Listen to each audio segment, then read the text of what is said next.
today our training is on budgeting.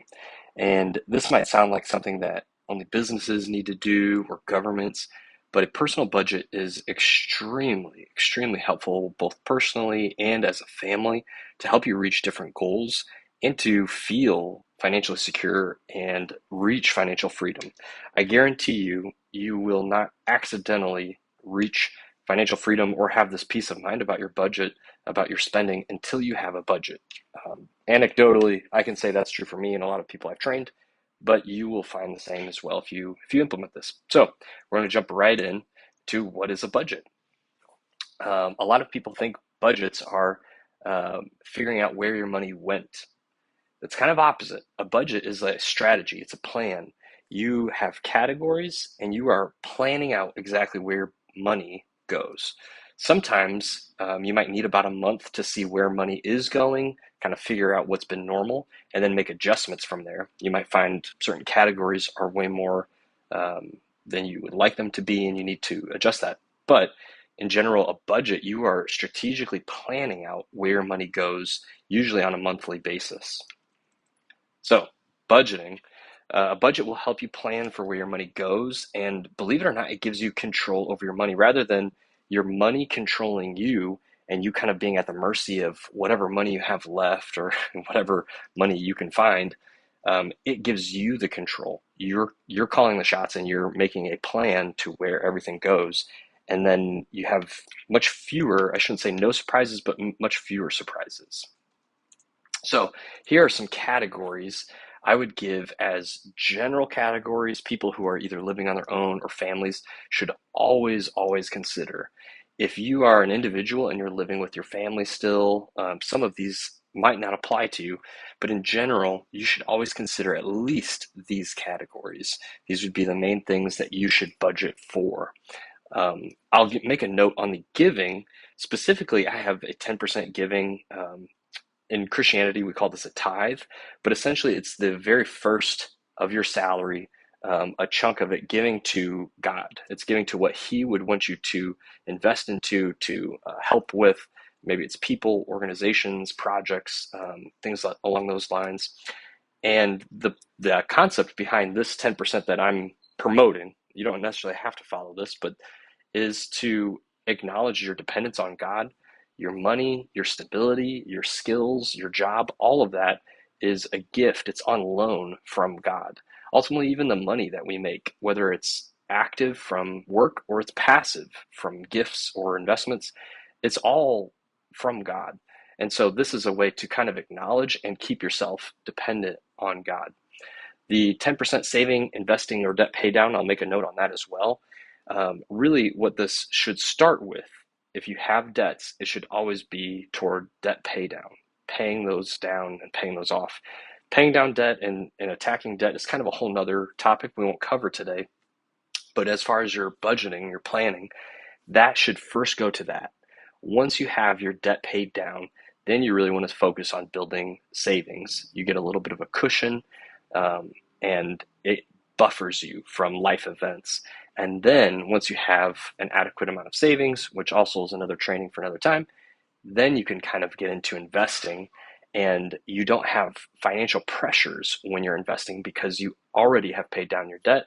You already have a cushion. You can start investing and not feel tight or squeezed in those categories. So this is some of the categories.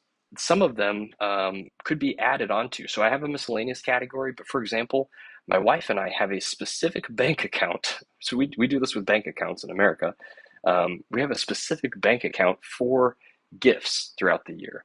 So it's gifts between each other, to our son, to all of our nephews and nieces, our brothers and sisters, our parents, our friends. It's weddings.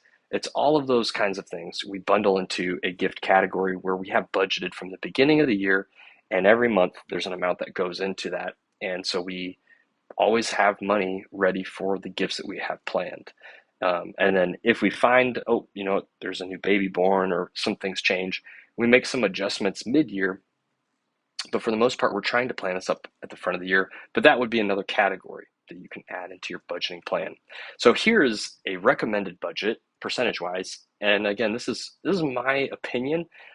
on a percentage basis. So if you consider a bell curve, I don't know if you've ever seen those graphs where most people land kind of in the middle. That's a bell curve, and then there's the extremes.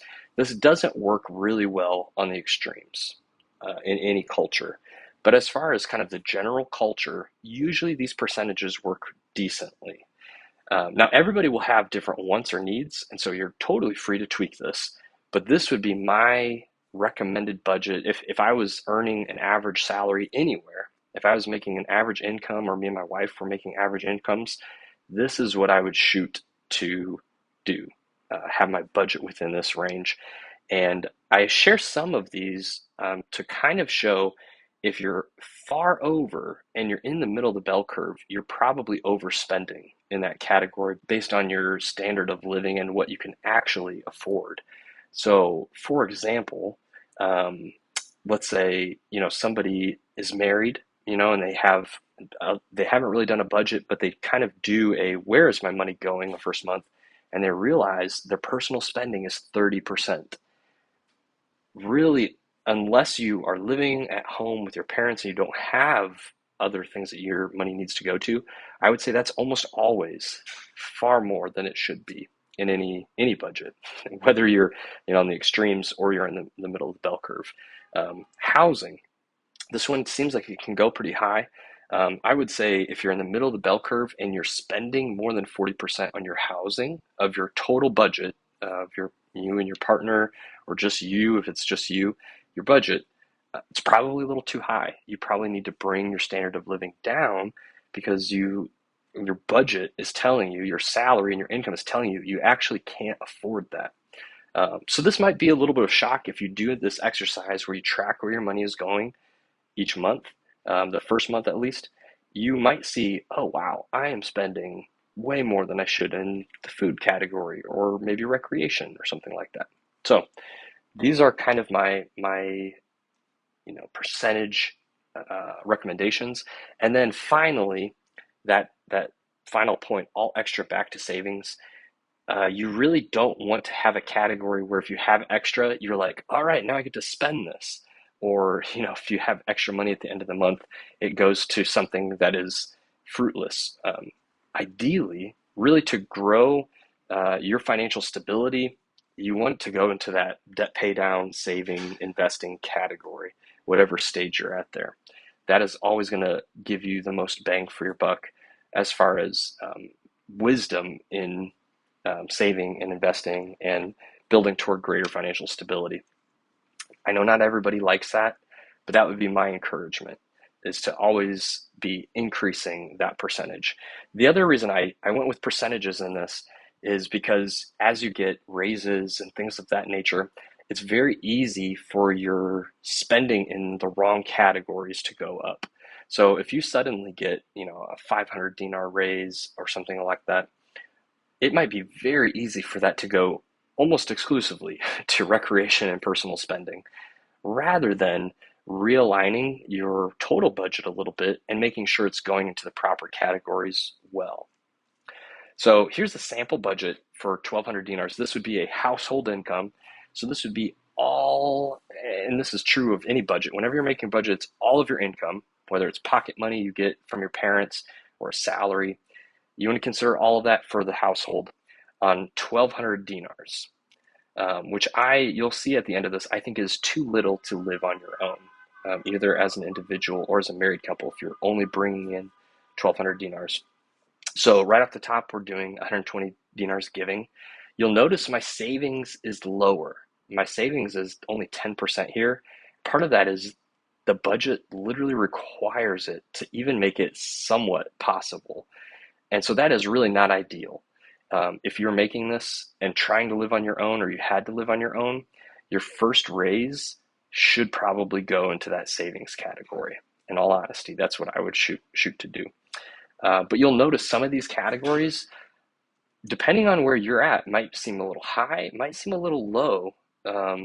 So housing, in this case, it would be very difficult to live in Tunis with this housing budget. You would need probably two other roommates at least to make that work. So already housing is going to be a bit of a strain. Maybe food. Honestly, 240 dinars is not a lot of a budget for food in a month. That might be very difficult to do. You might have to really bring down what you're buying, and then the things that you're used to. Transportation could be high, it could be low. If you're able to walk to a lot of things, to your grocery store, to your work, maybe that is high and you can redistribute that. But you will see there is zero miscellaneous here. That can be a problem. That is a bit of a risk because a lot of your additional categories that you probably actually need, you don't have any money for. So things like giving to your brothers or sisters' birthdays or friends' birthdays or things of that nature, marriages, people who are having babies, all of that you don't really have any money for in this budget, which will make it feel very strained. So this would be a very difficult budget to live on independently. And so here I kind of mark out these are some of the dangers. Very little wiggle room, low savings, and no gift budget. And maybe there's other parts of your budget that you actually don't have any wiggle room for here as well.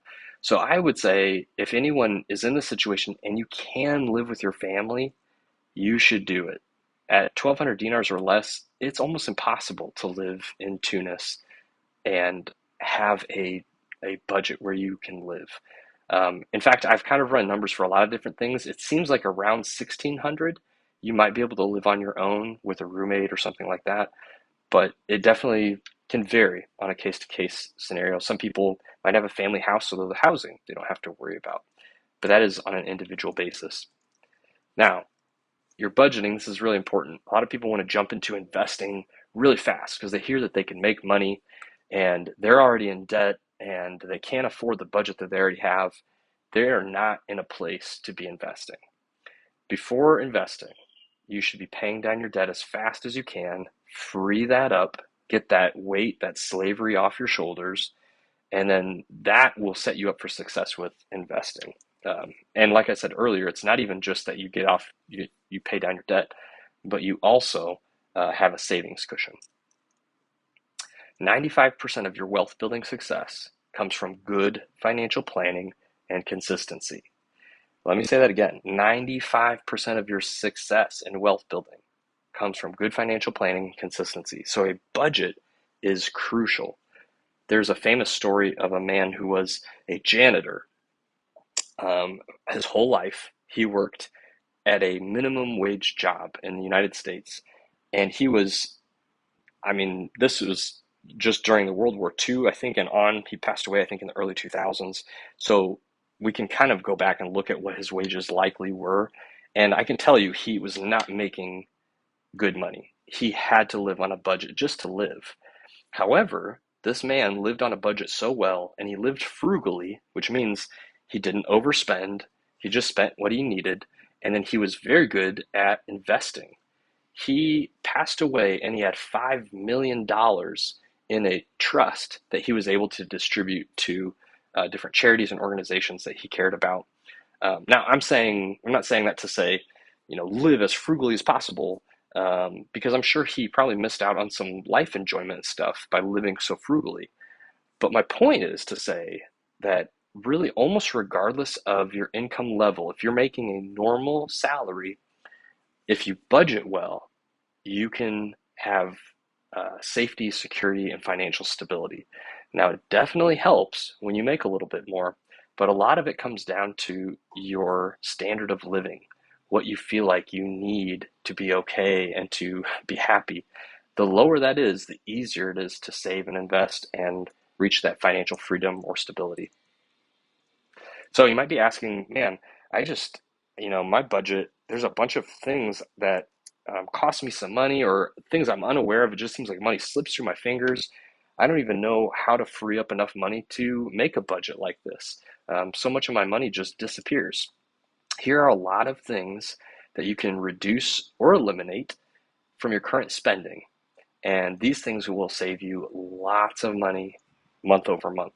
So the first one is eating out. That is a huge one.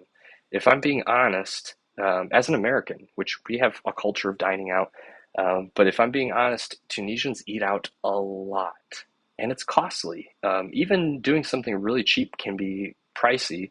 I do think street food is generally a decent deal, but a lot of times people aren't just eating street food, and it can cost a lot of money. I'm not going to go through all of these. You can pause it and look through them, but there's a lot of different things that can save you money just by reducing or even eliminating them from your spending. One other one I'll highlight is cigarettes. A lot of people don't think about the cost of cigarettes. They're smoking a pack a day or more. It can cost you a lot of money. And that is something simple that can free up a lot more money to be properly allocated in your budget. Here's a quote: "Wealth is not found, it's earned, created, and built." People very, very, very rarely accidentally become wealthy. It almost never happens. It's through planning and following a strategy, and almost always involves a budget. Dave Ramsey is a famous financial planner, financial guru who is famous for helping people get out of debt. And I use some of his principles when I teach on debt. But he says, live like no one else, so later you can live and give like no one else. And what he means by this is if you don't live at the standards of all your friends and culture, you don't keep up with the Joneses, is kind of the saying we say, you can afford to save more, invest more, build, and that will have a huge growth effect. So 5, 10 years down the road, suddenly you've surpassed all of them. Suddenly you're in a much better financial place than all of them just because you took some time to plan and you lived below your means for a little while. So, what will saving a few dinar really do? I'm so glad you asked because I came prepared. Let's look at this first. So 100 dinars a month, if you could save 100 dinars a month and invest that in an 8% annual growth investment tool. So a quick plug, if you're like, wow, I don't know where I can invest money with that kind of return. I don't even know where I can invest money. I'm starting a new company with a great friend of mine, Yassine, who we've successfully found a way to help Tunisians invest into the US stock market. We create an LLC for them. We help them with tax advantages and some of the consulting side of getting it set up well and even the basics of investing. But this is very doable. All Tunisians are able to do this. You do need some money to start it, but it's very possible now. So 8% is actually below the normal annual growth of the S&P 500, kind of the standard of the whole market. And so usually it's 10%. So this is actually 2% below, just so you know.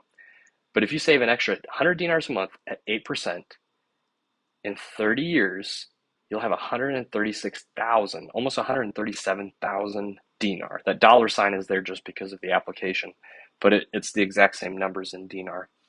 And so you can look below really quickly. The red line is the actual value, including the growth of the investment. The blue line is what you've actually contributed. So you can see at year 30, you've only contributed about 36,000 dinar.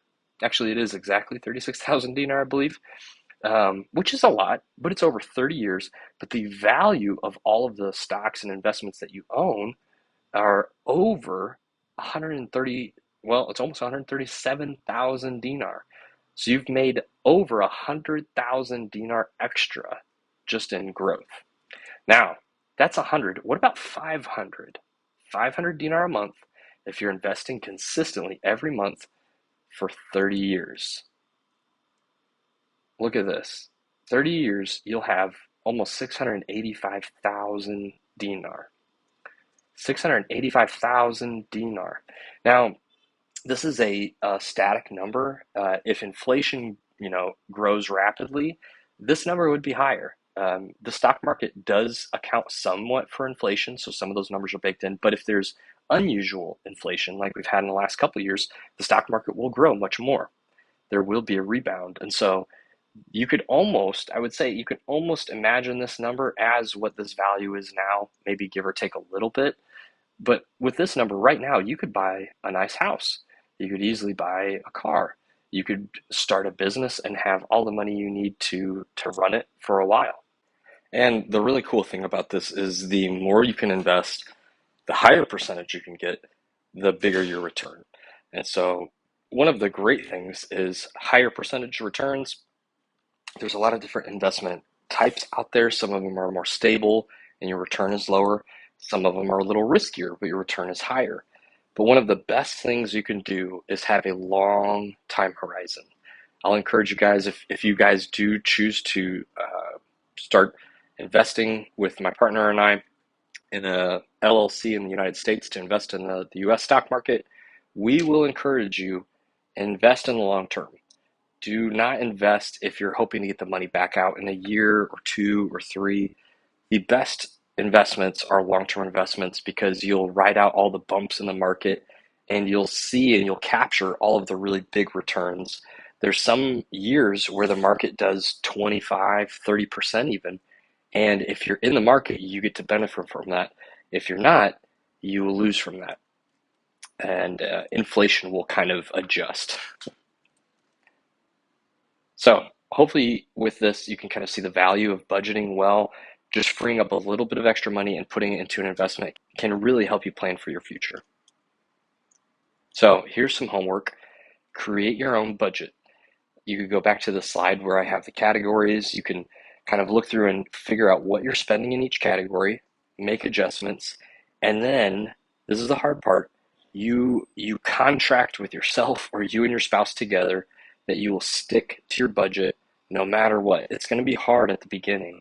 And you still might need to make some adjustments, but you have to be really consistent and you have to do the hard thing and stick to your budget. There's some different tools and ways you can do this. One of the great ways that I've seen and have been taught is the envelope system. What I like about this is it's very doable for everybody. But what you do is you get envelopes for each of your category for the month.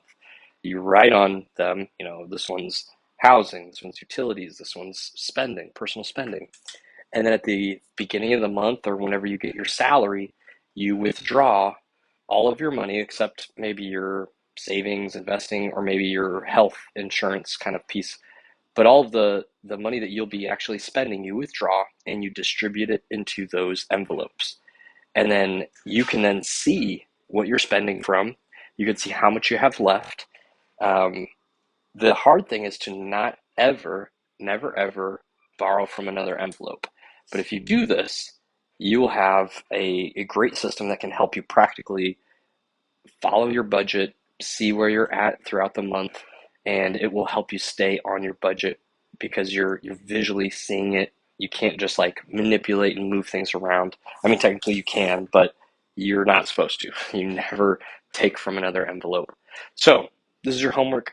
I would encourage you to do this, and I would love to hear success stories. If you do a budget and you feel like, wow, I suddenly feel like I have more money. Like this was my experience, me and my wife. We had very low salaries when we first got married. It was very difficult to live. And then we went through Dave Ramsey's program and made a budget. And suddenly it felt like, oh, we actually have a little bit of money for this category. Or, oh, I actually have a little, it was small, but I have a little bit of a spending money and I don't have to feel guilty about it. It was great. But I hope this is helpful. I hope you guys, this is the first step in you guys having security, peace, financial stability.